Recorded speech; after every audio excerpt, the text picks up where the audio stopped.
Блажен, вие работите на едно истражување кое што директно се занимава со локалните избори. Може да ги сметаме за отпочнати, иако формално кампањата почнува в понеделник. Што вели статистиката во однос на учеството на младите како кандидати? За градоначалници на советничките листи имате такви бројки?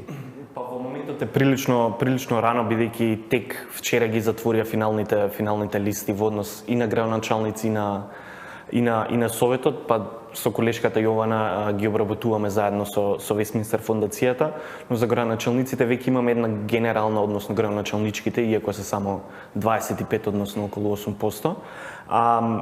Имаме некои прелиминарни податоци кои што и се и онака јавно достапни на страницата на ДИК.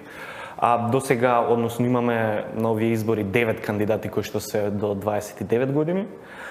За градоначалници. Кандидати за градоначалници. За градоначалници, 3 од нив се од Социјалдемократскиот сојуз, 2 се од БЕСА, еден има ВМРО-ДПМН и ЛДП и ДОМ, кои што ја имаат и најмладата кандидатка со 21 година, а и воедно е кандидатка која што е во поголем град, би рекол, како што е Куманово.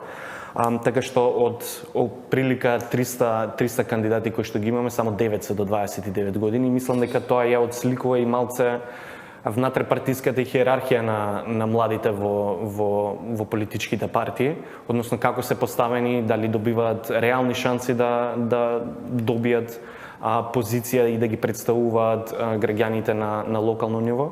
Тоа е веројатно соодветно и на тоа што го имаме како ситуација во актуелниот состав на собранието по последните избори. Да. Во моментот само 4 од 120 пратеници се на возраст до 29 години. Да.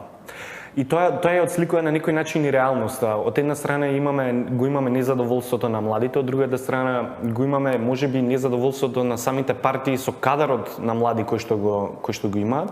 Имаме еден вроден дисбаланс во она како ни функционира политичкиот систем.